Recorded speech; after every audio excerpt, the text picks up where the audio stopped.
and welcome back to our channel पढ़ाकू लोग।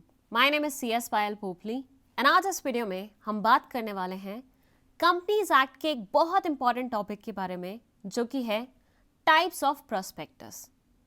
आज की इस वीडियो में हम जानेंगे कि प्रोस्पेक्टस वर्ड का मतलब क्या होता है, प्लस कंपनीज एक्ट में कितने अलग अलग टाइप्स के प्रोस्पेक्टस गिवन है।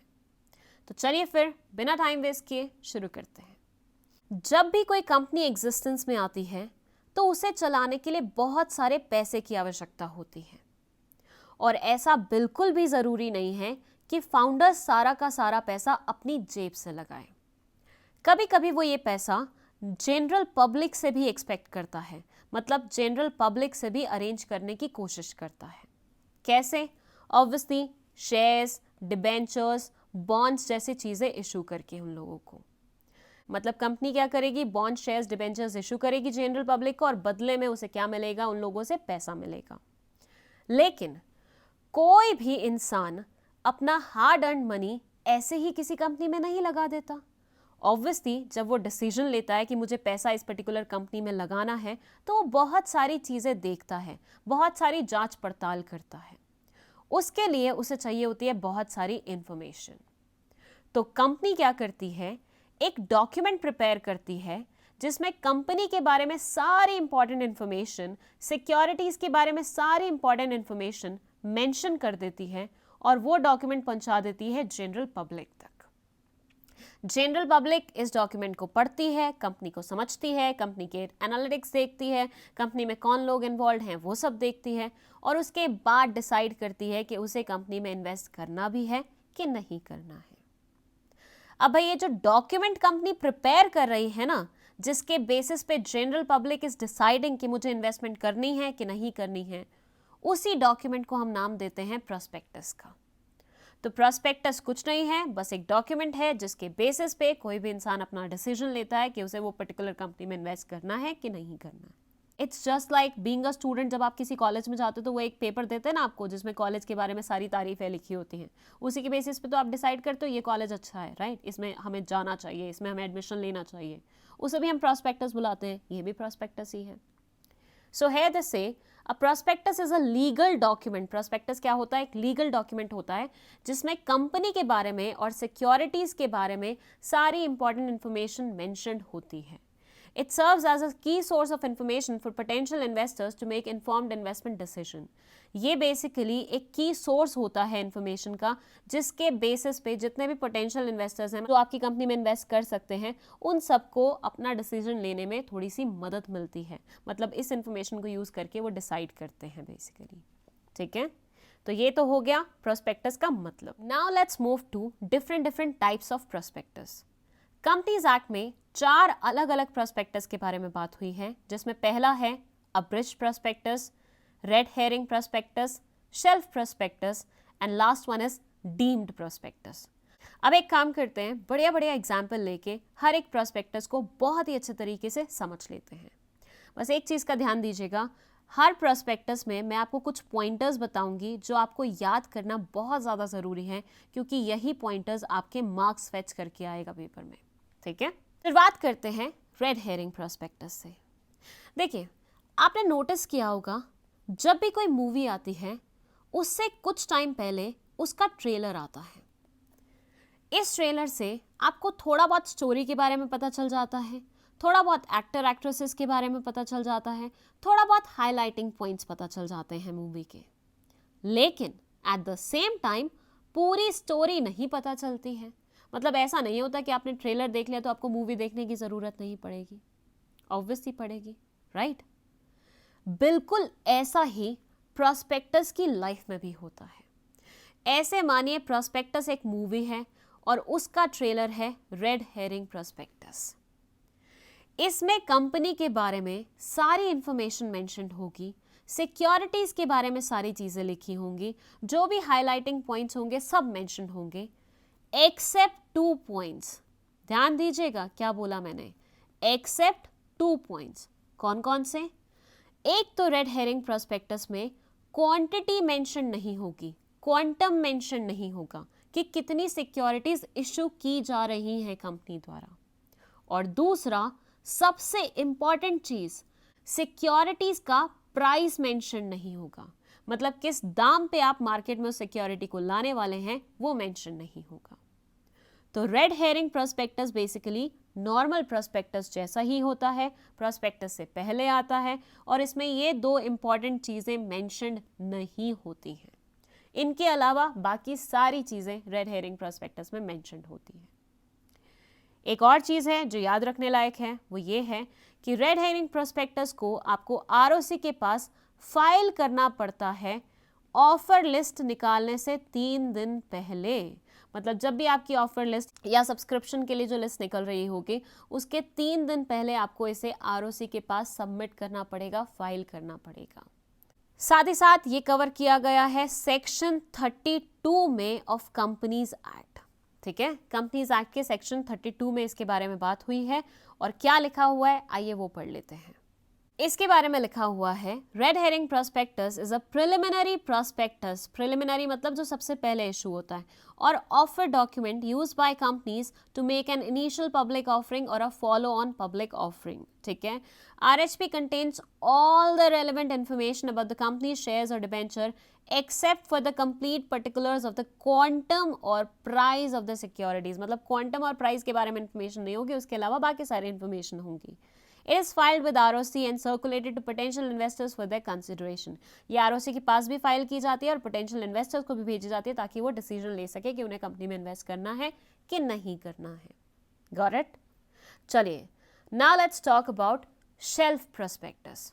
देखिए, जब भी हम किसी पेरिशेबल प्रोडक्ट के बारे में बात करते हैं तो हम हमेशा बोलते हैं कि इसकी शेल्फ लाइफ कितनी है, मतलब ये कितने टाइम चलेगी, कितने ड्यूरेशन तक चलेगी, इसकी वैलिडिटी कितनी है, राइट? बस उसी से लिंक्ड है हमारा शेल्फ प्रोस्पेक्टस। कैसे, आइए समझाती हूँ। एट टाइम्स ऐसी भी कुछ कंपनीज होती हैं जिनको बार बार पैसे की आवश्यकता पड़ती है और वो बार बार शेयर्स, डिबेंचर्स, बॉन्ड्स वगैरह इशू करते रहते हैं। अब भाई ऐसे में अगर साल में ये 4 बार 5 बार शेयर्स इशू कर रहे हैं तो क्या ये साल में 4 बार 5 बार प्रोस्पेक्टस भी बनाते रहेंगे? इतने वेले हैं क्या? ऑब्वियसली नहीं। हर कंपनी चाहती है अपना टाइम सेव करना, तो ऐसे में कंपनीज को एक ऑप्शन दिया गया शेल्फ प्रोस्पेक्टस के नाम पे। ऐसा बोला गया कि किसी भी कंपनी को अगर 1 साल के ड्यूरेशन में 1 से ज़्यादा बार सिक्योरिटीज़ इशू करनी है तो उसे शेल्फ प्रोस्पेक्टस इशू कर देना चाहिए, जिससे कंपनी को बार बार प्रोस्पेक्टस इशू करने की नेसेसिटी नहीं रहेगी, बार बार उसको अलग से प्रोस्पेक्टस नहीं बनाना पड़ेगा। लेकिन 2-3 चीज़ें हैं शेल्फ प्रोस्पेक्टस के बारे में जो आपको पता होनी चाहिए। पहली चीज़ ये है कि इसकी वैलिडिटी सिर्फ और सिर्फ 1 साल की ही होती है, मतलब 1 साल के ड्यूरेशन के अंदर अंदर आप मल्टीपल इश्यूज कर सकते हैं, आप बार बार सिक्योरिटीज इशू कर सकते हैं। और ये 1 साल का ड्यूरेशन कब स्टार्ट होगा? जब आपने फर्स्ट इशू किया होगा, वहाँ से आपका 1 ईयर का ड्यूरेशन स्टार्ट हो जाएगा जिसमें आप मल्टीपल इश्यूज कर सकते हैं। ये हो गई पहली चीज़। दूसरी चीज़ है, एक बार शेल्फ प्रोस्पेक्टस इशू करके कंपनी 4 बार ही सिक्योरिटीज इशू कर सकती है। मतलब ऐसा नहीं है कि एक बार शेल्फ प्रोस्पेक्टस बनाया और कंपनी हर अगले दिन सिक्योरिटीज इशू कर रही है। नहीं नहीं नहीं नहीं, साल भर का ड्यूरेशन होगा और साल में सिर्फ 4 बार ही आपको सिक्योरिटीज इशू करने का मौका मिलेगा। ठीक है, ये था दूसरा important point about shelf prospectus. अब तीसरा इंपॉर्टेंट पॉइंट ये है कि भाई देखो, कभी कभी ऐसा भी हो सकता है कि कंपनी ने आज शेल्फ प्रोस्पेक्टस बनाया, ठीक है, ये वैलिड रहेगा 1 साल के लिए, राइट? कंपनी ने एक बार इशू भी कर लिया, दूसरी बार भी इशू कर लिया, फिर कंपनी में आया बहुत बड़ा मेजर चेंज जो नॉर्मल जनता को, जो नॉर्मल पब्लिक को जानना बहुत ज़्यादा ज़रूरी है। अब भाई शेल्फ प्रोस्पेक्टस है तो मतलब दूसरा प्रोस्पेक्टस तो इशू होगा नहीं, तो ऐसे में जनरल पब्लिक को ये एडिशनल इंफॉर्मेशन कैसे प्रोवाइड की जाए? तो उसका आंसर है इंफॉर्मेशन ऑफ मेमोरेंडम के थ्रू। ये एक एडिशनल डॉक्यूमेंट बनता है जिसमें जितने भी चेंजेस कंपनी में आए होते हैं during the duration of shelf prospectus, वो सारे जनता को बताए जाते हैं। तो शेल्फ प्रोस्पेक्टस के साथ इंफॉर्मेशन ऑफ मेमोरेंडम अगर हम इशू कर दे तो वो प्रॉपर हमारा प्रोस्पेक्टस कंसिडर किया जाता है। ठीक है। तो क्या बोला शेल्फ प्रोस्पेक्टस के बारे में मैंने कि ये मल्टीपल इश्यूज के लिए काम आता है। अगर किसी कंपनी को बार बार सिक्योरिटीज इशू करनी है तो उसके लिए वो इसका इस्तेमाल करेंगी। इसकी वैलिडिटी 1 साल की रहती है और ये कंपनी को 4 बार सिक्योरिटीज इशू करने का मौका देती है, ठीक है। मतलब कंपनी को बार बार फ्रेश प्रोस्पेक्टस नहीं बनाना पड़ेगा, एक ही बार आपने इशू कर दिया, उसके बाद एक पूरे साल तक वो चलता है और 4 बार कंपनी सिक्योरिटीज इशू कर सकती है। जितने भी चेंजेस हो गए वो इन्फॉर्मेशन ऑफ मेमोरेंडम के थ्रू लोगों को कम्युनिकेट किए जाएंगे। अंडरस्टूड। चलिए अब हम बात करते हैं हमारे अब्रिज प्रोस्पेक्टस के बारे में। आपने नोटिस किया होगा लाइफ में ना 2 तरह के स्टूडेंट्स होते हैं। पहला ऐसे जो हर एक बुक को लाइन बाय लाइन पढ़ता है, पूरे सिलेबस को अच्छे से रट डालता है, उसके बाद जाके कहीं एग्जाम दे के आता है। मैं इसी कैटेगरी से बिलोंग करती थी। जब तक मैं पूरा सिलेबस नहीं पढ़ लेती थी, हर एक लाइन नहीं पढ़ लेती थी ना, मुझे चैन नहीं आता था। बट वहीं पे एक दूसरे टाइप का भी स्टूडेंट होता है जो कभी पूरी बुक नहीं पढ़ता, हमेशा समरी नोट्स पढ़ेगा, लास्ट पेजेस पढ़ेगा बुक के और बस उसी के बेसिस पे अपना एग्जाम लगाएगा। मेरी एक बहुत अच्छी दोस्त थी राधिका, वो ऐसा करती थी। सो जैसे लाइफ में अलग अलग तरह के स्टूडेंट्स होते हैं ना, वैसे ही जनरल पब्लिक में भी ना अलग अलग तरह के पोटेंशियल इन्वेस्टर्स होते हैं। एक तो वो होता है जो प्रोस्पेक्टस में दी हुई हर एक इंफॉर्मेशन को लाइन बाय लाइन पढ़ता है, हर एक चीज को ध्यान से रिकॉग्नाइज करता है, उसके बाद कहीं जाके डिसाइड करता है कि मुझे कंपनी में इन्वेस्ट करना है कि नहीं करना है। लेकिन वहीं पे दूसरे टाइप का भी एक पोटेंशियल इन्वेस्टर होता है जो स्कूल में भी हमेशा समरी नोट्स पढ़ के ही काम चलाता था, उसको यहाँ पे भी समरी प्रोस्पेक्टस ही चाहिए होता है। मतलब ऐसी बेसिक इन्फॉर्मेशन जो ऊपर से देख ले वो और उसी के बेसिस पे डिसाइड कर ले। तो उन कुछ ओवर स्मार्ट पोटेंशियल इन्वेस्टर्स के लिए एक अलग तरह का प्रोस्पेक्टस बनता है जिसको हम बोलते हैं अब्रिज प्रोस्पेक्टस। अब्रिज प्रोस्पेक्टस कुछ नहीं है, नॉर्मल प्रोस्पेक्टस का ही समराइज्ड फॉर्म है। मतलब समरी है, बेसिक पॉइंट्स छोटे छोटे पॉइंटर्स में मेंशन कर दिए जाते हैं और लगा दिए जाते हैं एप्लीकेशन फॉर्म के साथ। ये मैंडेटरी होता है बाय द वे।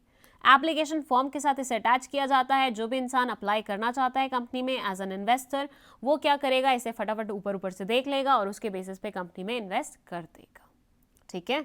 तो क्या होता है ब्रिज प्रोस्पेक्टस? ये बेसिकली नॉर्मल प्रोस्पेक्टस का शॉर्टर वर्जन होता है जिसमें सारे सेलिएंट फीचर्स को बहुत ही क्रिस्प वे में मेंशन कर दिया जाता है, समराइज्ड वे में मेंशन कर दिया जाता है। It is intended to provide a concise summary of the key information about the company securities and offer to potential investors. Potential investors को key points पता चल जाएं summary वे में, concise वे में, और उसके बेसिस पे वो डिसाइड कर ले कि उन्हें कंपनी में इन्वेस्ट करना है कि नहीं करना है, ठीक है। वो कहलाया जाता है हमारा अब्रिज प्रोस्पेक्टस।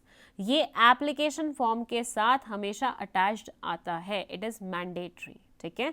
और ये दिया कहाँ हुआ है, इसके बारे में मेंशन्ड है सेक्शन 33 ऑफ कंपनीज एक्ट में।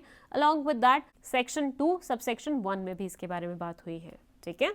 चलिए now let's move to the last prospectus type जो कि है हमारा डीम्ड प्रोस्पेक्टस। भाई थोड़ा बहुत आपको नाम से ही समझ में आ गया होगा, डीम्ड मतलब मान लेते हैं।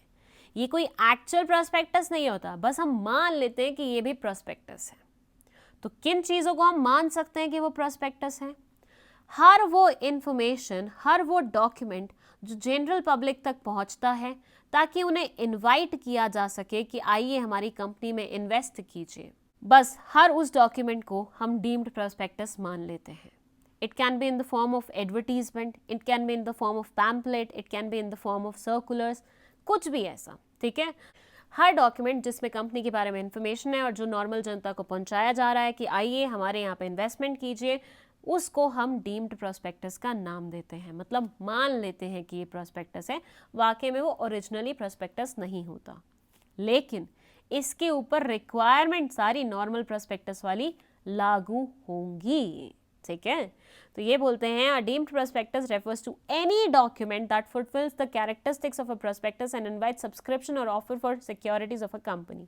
एक ऐसा डॉक्यूमेंट जो कि प्रोस्पेक्टस के सारे कैरेक्टरिस्टिक्स को फुलफिल करता है, प्लस लोगों को इनवाइट करता है कि आइए हमारी कंपनी में सब्सक्राइब कीजिए, उसे हम डीम्ड प्रोस्पेक्टस का नाम दे देते हैं, ठीक है। सो ये थे हमारे 4 अलग अलग तरह के प्रोस्पेक्टस। नाउ आई होप ये पूरी वीडियो आपको बहुत अच्छे तरीके से समझ में आई है। अगर ऐसा है, हिट द लाइक बटन। ये चैनल की वीडियोस अगर आपको पसंद आती हैं तो इसे सब्सक्राइब कर दीजिए और अपने दोस्तों के साथ शेयर भी कर दीजिए। एंड कोई स्पेशल रिक्वेस्ट है जिस पे आप चाहते हैं कि हम आपके लिए वीडियो बनाएं तो वो भी हमें बता दीजिए in the comment section. That's it. Thank you so much for watching this video.